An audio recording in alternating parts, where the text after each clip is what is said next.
বন্ধুসকল ভগৱানক আপুনি 1000 বাৰ থ্যাংক ইউ দিয়ক যে আপোনাক চাইনাত জন্ম দিয়া নাই।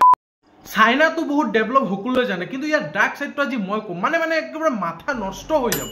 চাইনাৰ ল'ৰা-ছোৱালী বিলাকক এনেকুৱা এটা টেকনলজি লগাইছে যাৰ ফলত সিহঁতে কেতিয়াও ৰিলেক্স হ'ব নোৱাৰিব। চাইনাই বিচাৰে যে সিহঁতৰ ল'ৰা-ছোৱালীৰ এটেনশনটো এনি টাইম কামতে লাগে আৰু সকলোতকৈ স্মাৰ্ট ল'ৰা-ছোৱালী যাতে চাইনাতে থাকে। সেইবাবে চাইনাৰ ল'ৰা-ছোৱালী যেতিয়া ক্লাছত বহি থাকিব তেতিয়া সিহঁতৰ মাথাত এটা বেণ্ড লগাই দিব আৰু সেই বেণ্ডটোৱে মাথাৰ ব্ৰেইন ৱেভ সিগনেলটোক ষ্টাডি কৰিব। যদি ল'ৰা-ছোৱালীটোৱে পঢ়া শুনাত ফোকাস নকৰে তেতিয়া সেই বেণ্ডটোৱে ষ্টাডি কৰি ওলাব যে ল'ৰাটোৱে এটেনশন দিয়া নাই আৰু তেতিয়া ৰঙা ৰঙৰ লাইট এটা জ্বলি যাব আৰু যদি এটেনশন দিছে তেতিয়া সেউজীয়া ৰঙৰ লাইট এটা জ্বলি যাব। যদি অকল ৰঙা বা সেউজীয়া ৰঙৰ লাইট নজ্বলে সেই ডাটাখিনি কম্পিউটাৰ সেভ হৈ থাকিব আৰু পাছত যিকোনো টিচাৰে এইটো চাব পাৰিব যে ল'ৰাজনে ফোকাস দিছিল না আৰু দিয়া নাই আৰু সেই ডাটাখিনি গাৰ্জিয়ানটোকো প্ৰভাইড কৰা হয়। মই ভাবি আছো এই টেকনলজি যদি ইণ্ডিয়াত আহে তেন্তে গোটেই দেখোন ৰঙাই জ্বলিব।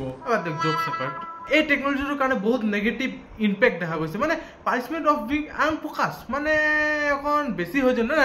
মইতো কওঁ ল'ৰা-ছোৱালী পঢ়া শুনা কৰিব লাগে কিন্তু ইয়াত অকণ বেছি হৈ গৈছে না নাই। টেকনলজিটোৰ ওপৰত বহুত প্ৰশ্ন উদয় হৈছে। আমেৰিকাৰ বৈজ্ঞানিক এজনে কৈছে ওপৰৰ পৰা ৰিড কৰি খালি এজন মানুহৰ একুৰেটলি এইটো গম পোৱা নাযায় যে এই ফোকাস দিছে না নাই। মানে মানুহৰ মাথাটো বহুত কমপ্লেক্স আছে না। এনেকুৱা হ'ব পাৰে যে ল'ৰাটোৱে ফোকাস কৰি আছে কিন্তু মেচিনে দেখাই আছে ফোকাস কৰোৱা নাই। তেতিয়া সেই ল'ৰা বা ছোৱালীজনে এনেতো গোটেই বিশ্বত হেডলাইন হৈ গ'ল যে সাৰ্ভেইলেন্স ষ্টেক অকণ বেছি হৈ আছে বুলি। চাইনাই সিহঁতৰ দেশত এডুকেশ্যনটোক স্মাৰ্ট এডুকেশ্যন বনাই আছে পাৱাৰ বাই AI। সেইটো কাৰণে চাইনাই মানে কিবা কিবি কৰি আছে হয় না।